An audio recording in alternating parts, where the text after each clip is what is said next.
Hey team, I hope everybody's doing well. This is partly a proof of life update from me. I had the wonderful idea of doing small videos for projects as they were finished, stored them somewhere, and given my technical acumen, being a complete Luddite, I've managed to lose the whole lot somehow. So instead, this is a catch up of what I've been painting based on my shoddy memory and some pictures I had on my drive. There's probably more stuff about, but it is what it is.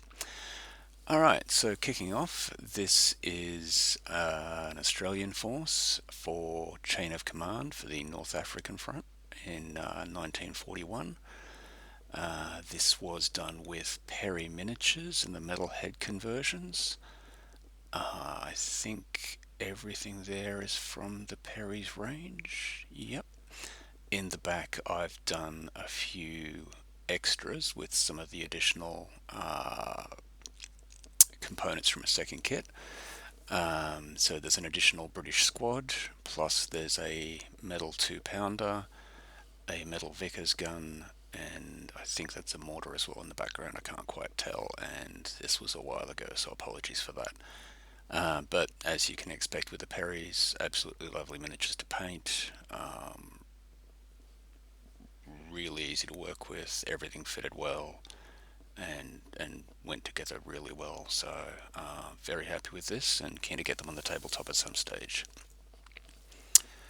Next up we have Tree People. So this is a bit of a slow burn project. I wanted to do a wood elf or a sylvan elf army, but I wanted to lean more into, I guess, the Fey aspect than a lot of the other armies have. So I wanted to have woodland creatures as well as Fey, plus the tree spirits, plus the elves themselves, if that makes sense. So this has just been a project where I'm grabbing things as I go along that I think might be useful, and am slowly putting it all together. So in the back left, that is a tree man from I think WizKids do the Dungeons and Dragons range. It's one of the Dungeons and Dragons miniatures that I picked up about 5 years ago anyway. So that was actually a really nice miniature to paint. It was good fun, plenty of texture and lots of detail. In the left foreground, we have two centaurs, and using regular maths, I think it's eight archers. So fawns, I guess you'd call them. Satyrs, maybe? Satyrs, let's go with that. From it was RGB miniatures. I think they were released via Wargames Atlantic. I don't know if they're still running with them or still have a license. But I got a few of these to put together.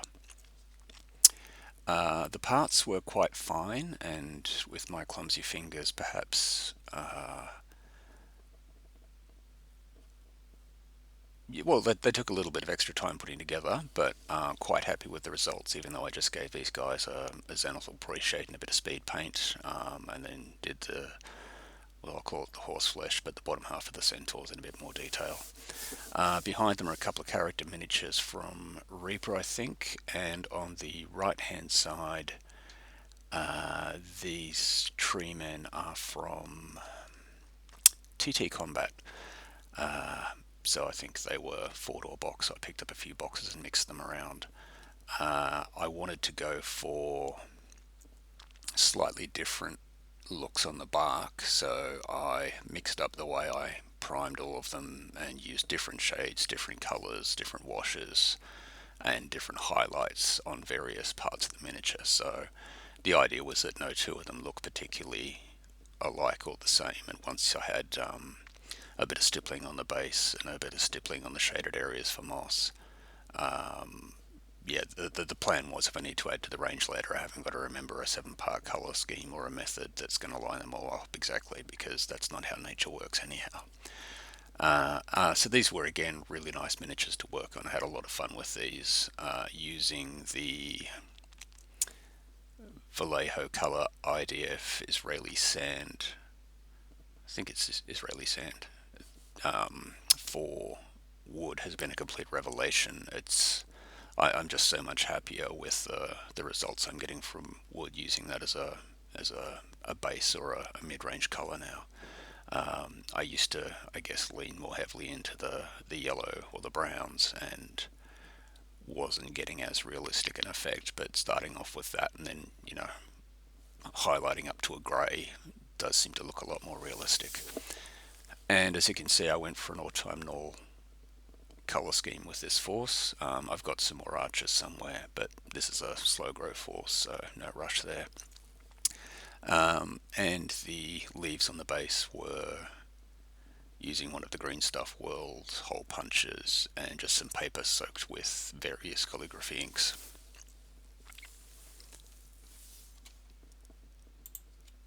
Alright, this is my take on a Spanish Colella for the Italian Wars.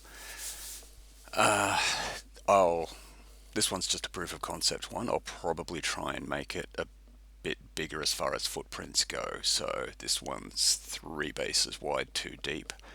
I'll probably want to do a couple more of them 4 bases wide and 3 deep.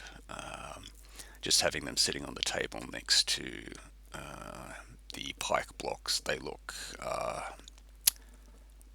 less than threatening, I guess if I can frame it like that, which is fine. They're not supposed to be intimidating massive pike blocks. If things get into hand to hand with a pike block, the pike block should theoretically be able to grind them down and push them off. But the thing is, these are supposed to be larger units with a great deal of tactical flexibility. So I'm I'm happy enough with this unit. I'm not going to try and add to it and expand it out, given that I've already got the figures glued on the base in this particular arrangement.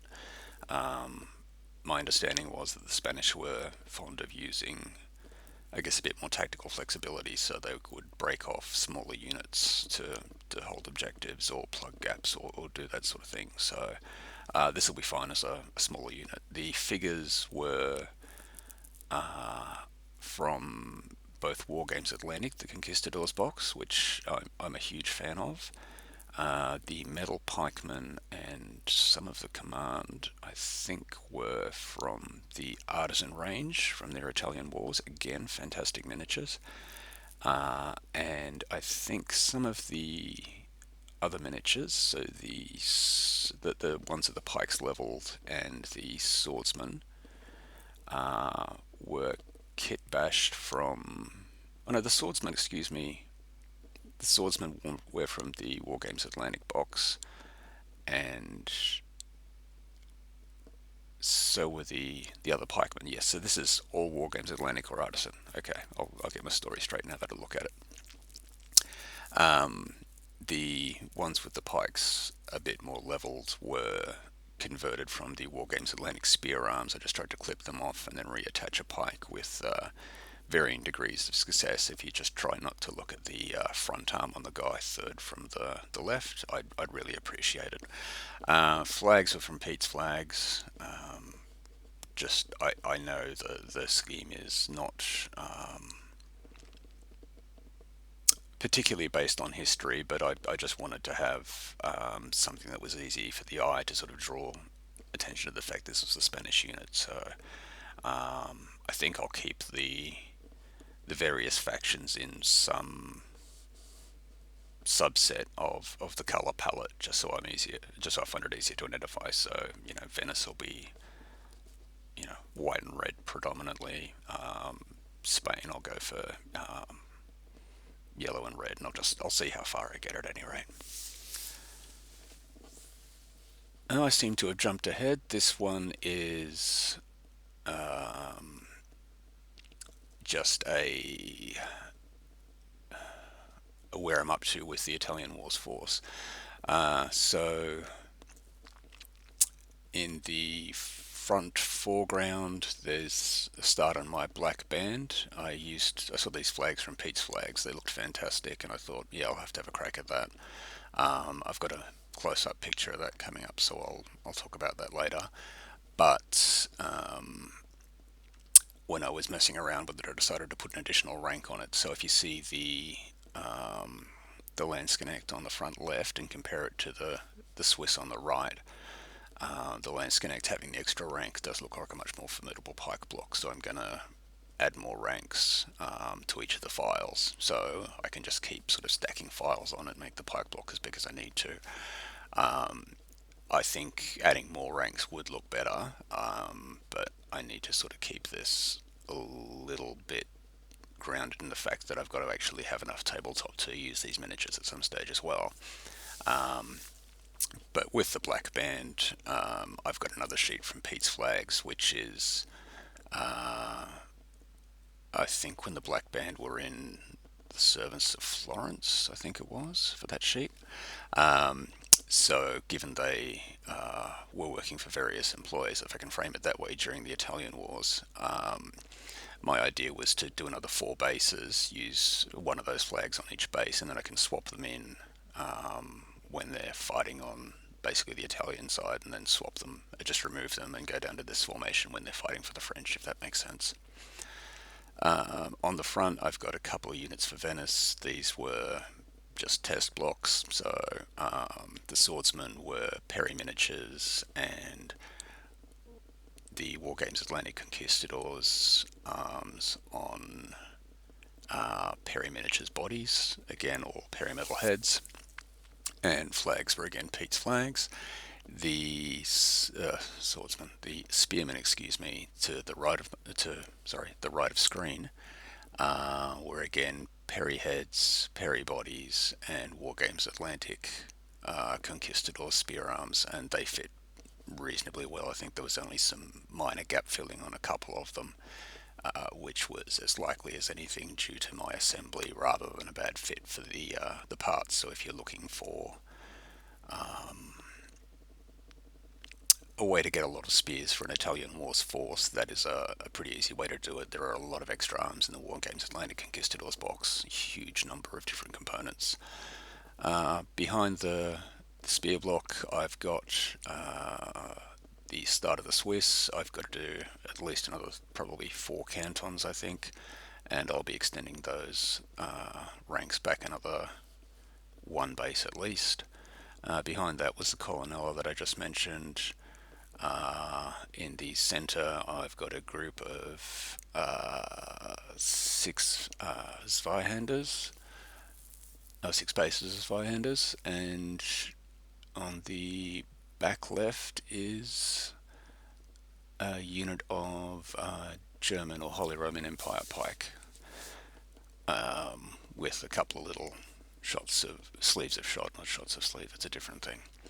And finally at the back I've got a couple of fill pieces that I was originally going to use for Burgundian Wars, but I think I'll just press them into early Italian Wars as well. So nowhere near done, obviously. These are all basically proof of concept units to sort of get myself comfortable with the process for doing up large forces.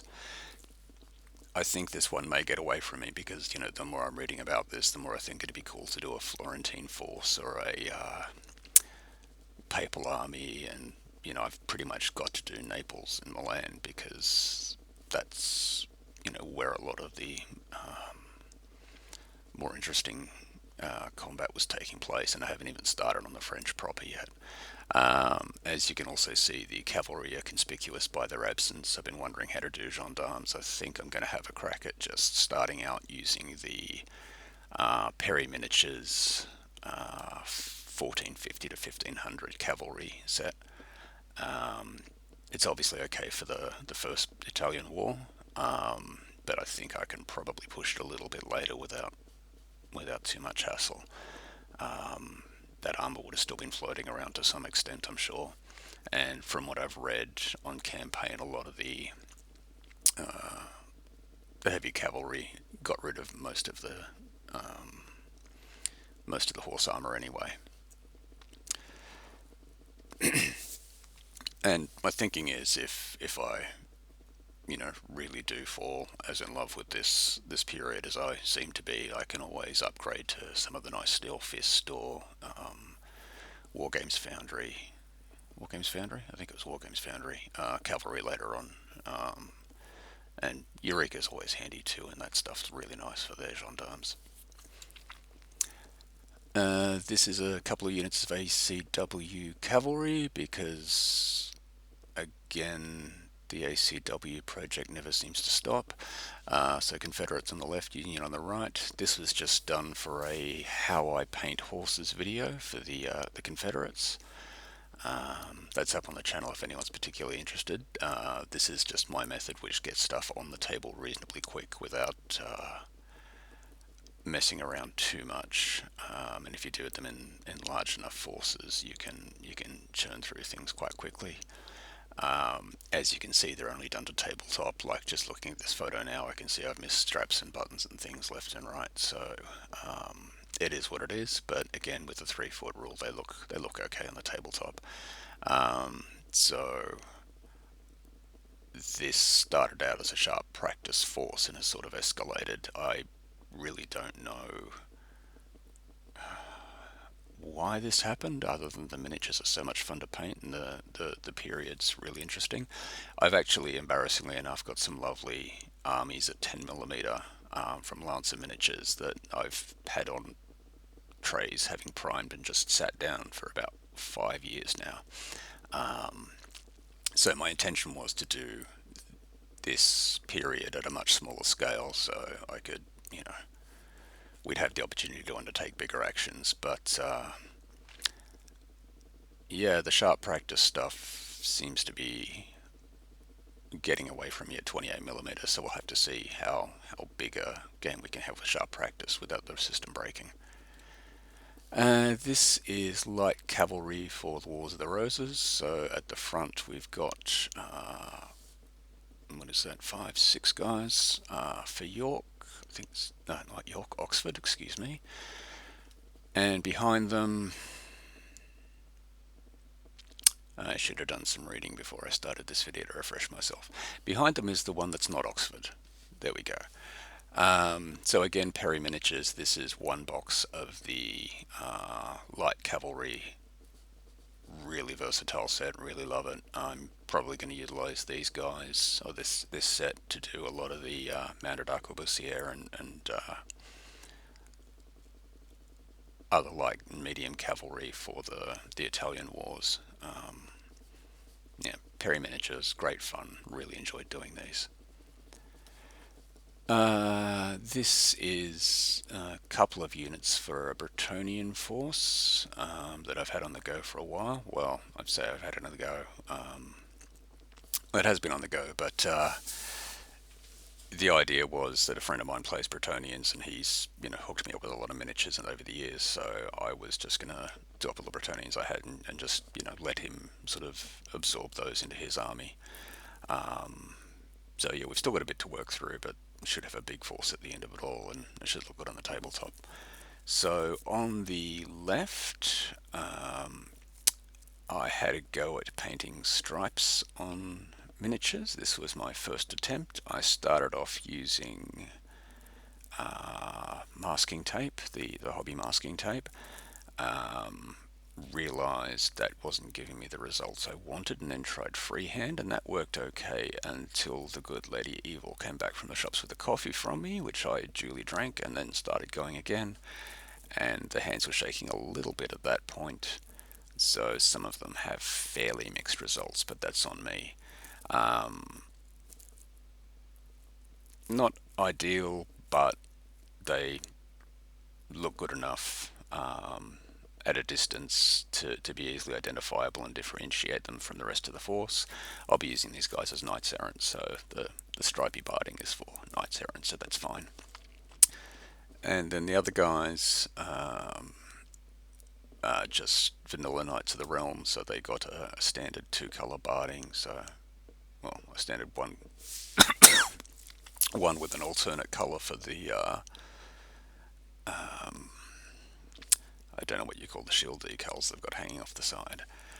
Yes, the decals came from Carthage Must Be Destroyed. I was lucky enough to back a few of his Kickstarters, and they are really nice, really vibrant. I genuinely cannot say enough good things about it. It's like, yeah, I guess it's like the analogy of the guy designing the Dyson vacuum cleaner, just like using a vacuum cleaner and going, no, this is wrong. I'm going to go and do it myself. You can tell he's got a lot of experience, and he's gone and sought to make the best decals he possibly can. They are available on Etsy if you're looking for any really high quality, reasonably priced decals. I genuinely can't recommend these highly enough. They are fantastic, and they've certainly lifted the tone of these units at any rate. So this was the black band in the earlier group photo. Still playing with techniques and things to find the best way to do the slashed silk. I had some additional flags from the Pete's flags to use on the 2 units of shot on either side. I found that they didn't quite fit on the smaller flagpoles, so I got incredibly lazy, and the Perry miniatures have the flag of Siena on one of the box inserts for their plastic range, so I just got a couple of those and inverted it and figured that'll do. On the back right, that is not a 12-man pike block, do not panic. True story, if on a full moon you stand in front of a mirror at midnight and say the words 12-man pike block 3 times, the spirit of the Yorkshire gamer will appear behind you and smack you in the back of the head with a sock filled with old foundry models. It's definitely true and not an urban myth. Yeah, worked out that the pikemen look better with an extra rank, so every time I'm doing any landscapes, I'll just do a few extra bases and start filling out the other unit or other units that I've got. But yes, these are artisan models for the front rank with the pikes charged, and the ones at march, and most of the guys on the flank are from the Warlord Games plastic box set, which is a really economical way of bulking out the units. So I'm happy to keep buying that and doing that. And yeah, the pretty flags were from Pete's Flags, which is I think only available on eBay. Running an online campaign, so these are some random character miniatures for the players. Generic fire mage on the far left. Besides her is a herbomancer, someone with a substance addiction problem at any rate. Speaking of substance addiction, the chap on the middle is riding a full-blown meth weasel, very much in keeping with the way this campaign's going. Then beside him is a really lovely Reaper miniature that I was looking for an excuse to paint. That's a fantastic sculpt. I don't remember who sculpted it, but it's on the Reaper Miniatures website. Beautiful metal, single piece casting, good fun to paint if you're in the market for a nice looking pirate captain. And the one on the right, I think, might be an old Dark Sword miniature. I'm not entirely sure. Just went for a bit of a black and white scheme on her because I hadn't painted black and white for a while and was just looking to make sure I still remembered the process, essentially. That's just another shot of the Colella. These slides have gotten very mixed up. That's again on me, so I apologise. As you can see, you've got the shot on either side, or the 2 sleeves of shot, and then in the middle a mixture of the pike and sword. I do think this is going to look a lot more robust with the additional bases. I've just got to work out how to spread the miniatures around the bigger footprint. That's alright, that'll give me something to work on. Okay, we're off to Second World War at the moment. These are some figures for late war Panzer Grenadier Force. A friend of mine backed the Arnhem Kickstarter with the absolutely gorgeous medals, so he needed something to shoot at, so here we go. The far left MG42 was from Artisan. The 75mm gun and the MG42 on the right are both from the Warlord Games range, so the miniatures, as you can see, scale reasonably well. The MG42s are very different sizes, but look, I trust the guys have done their research. I don't know why the barrels are different lengths, but I do have vague recollections of seeing a more compact mobile tripod at some stage in historical photos, so I'm very much not an expert. If people know what's going on there, feel free to drop a comment or don't, that's fine. The 75mm gun, as we're playing Chain of Command, will probably never see the tabletop. It just came in a box set that was too good a price to leave on the shelf, kind of thing.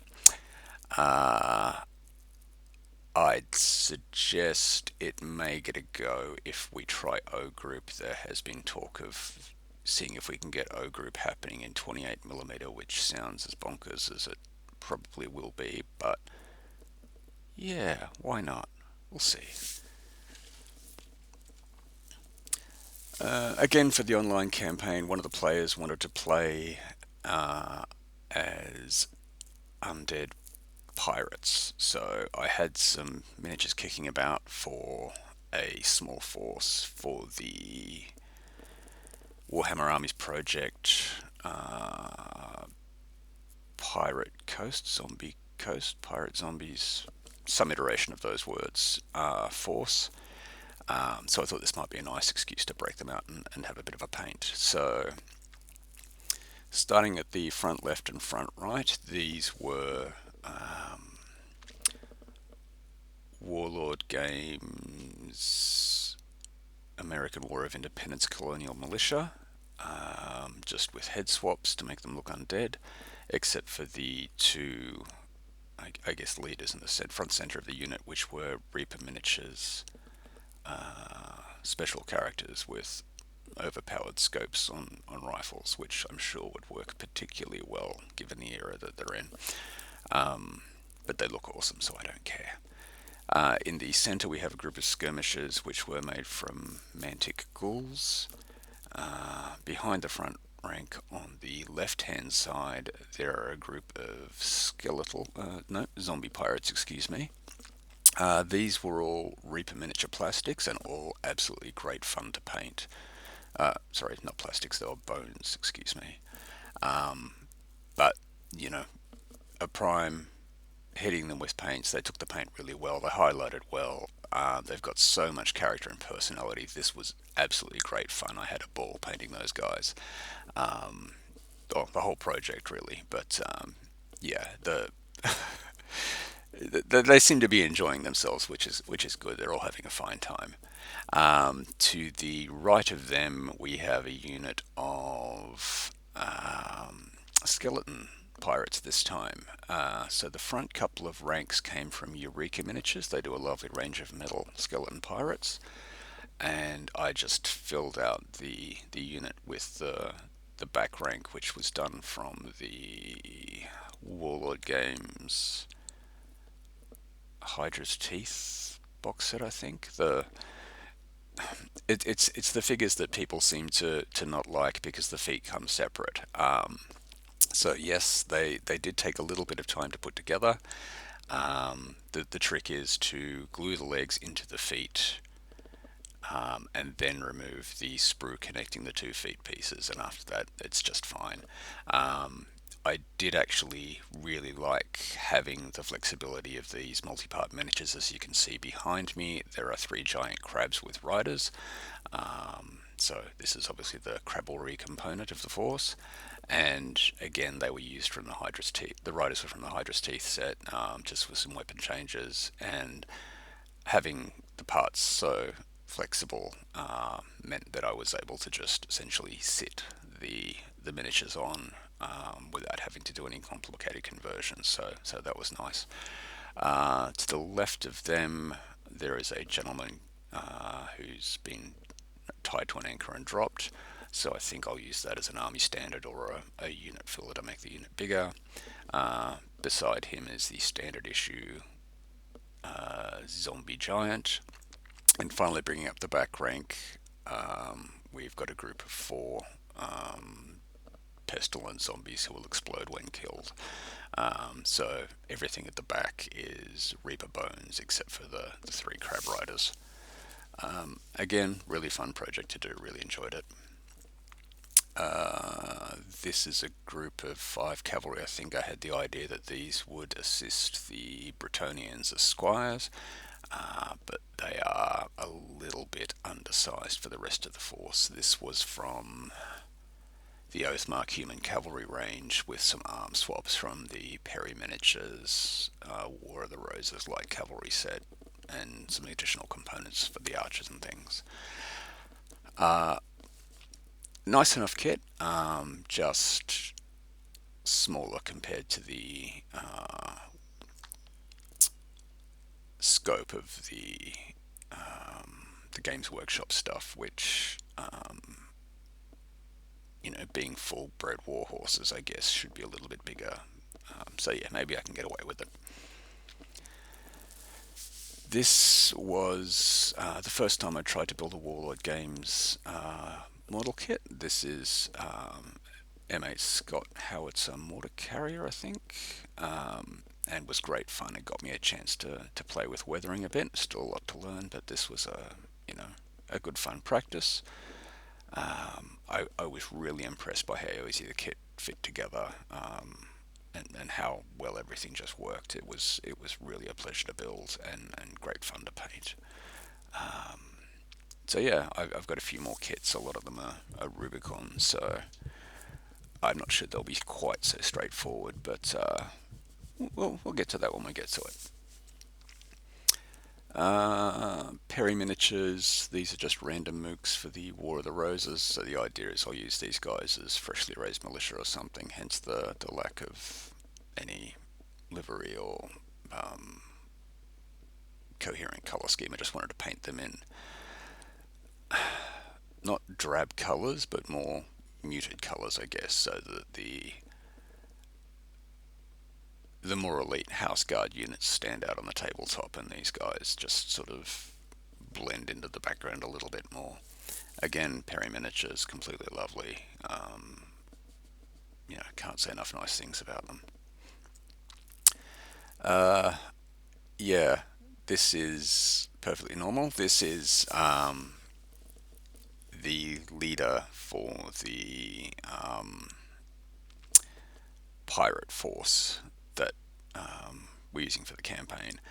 So, was watching a movie online with some kung fu people, and this film.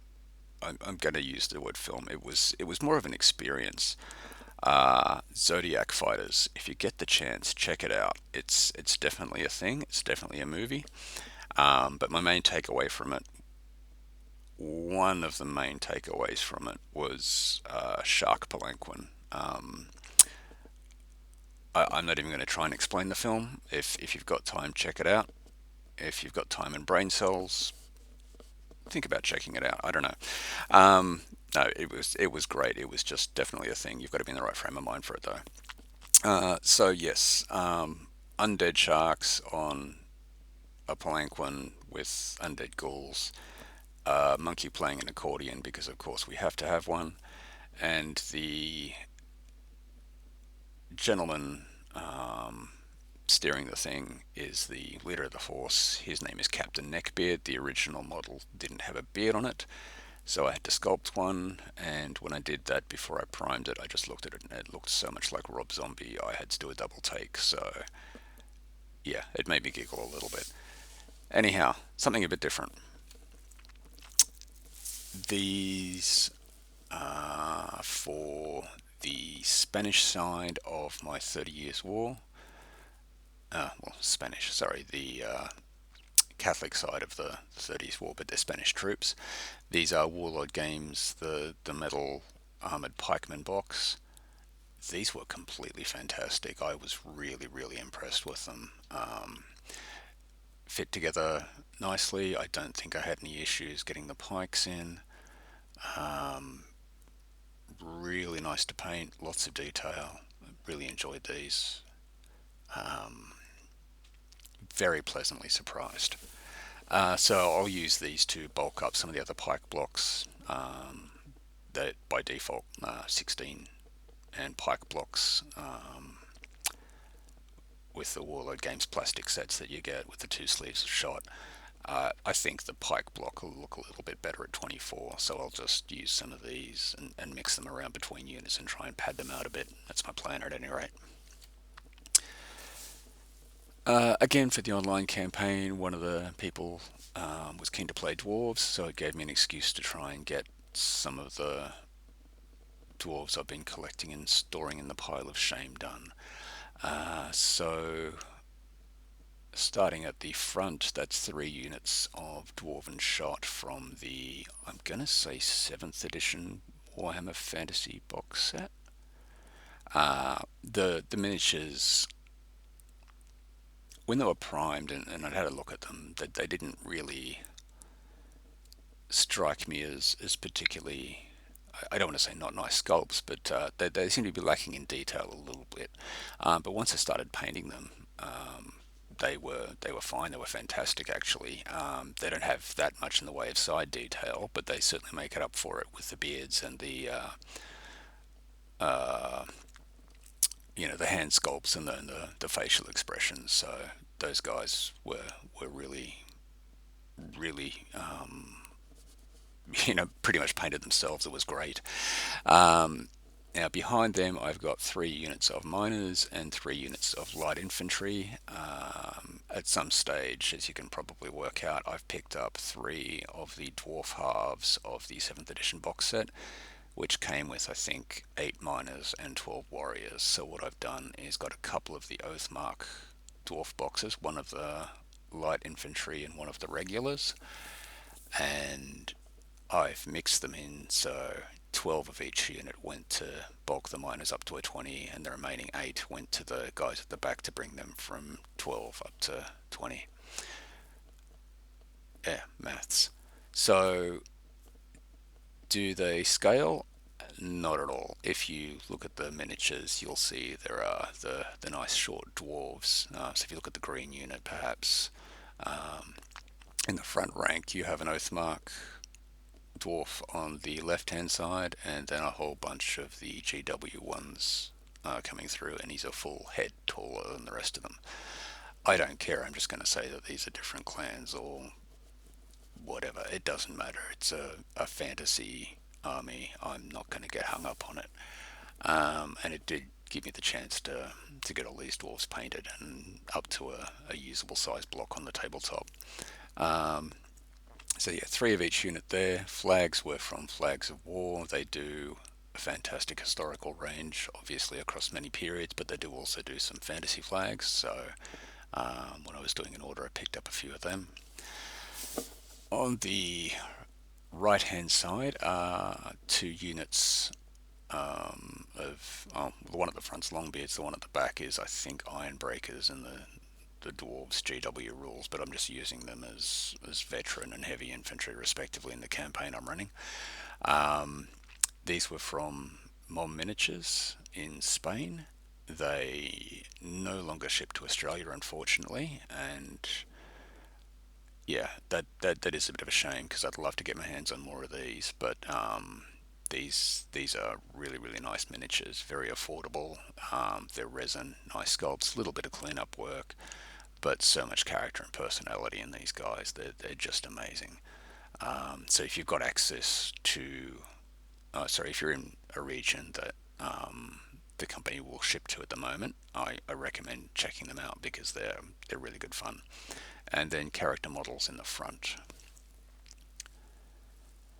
And this is the rest of the Panzer Grenadier Force. This is a mixture of Warlord games and I think some medals from First Corps it might have been. So the Panzerschreck team,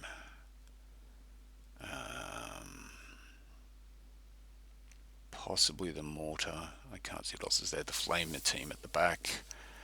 But yeah, everything seemed to scale reasonably well. Was Again, easy to assemble, good fun to paint. I was a little bit concerned about the fact that some of the Warlord Games plastics came with the smock coats on. You didn't sort of have the option not to use them, if that makes sense, because there's only so many bodies they can fit on a sprue, obviously. But once I actually had them painted up, I think they provide a nice little bit of differentiation to the unit and give it a bit of visual interest. So, on reflection, actually, really glad they were there.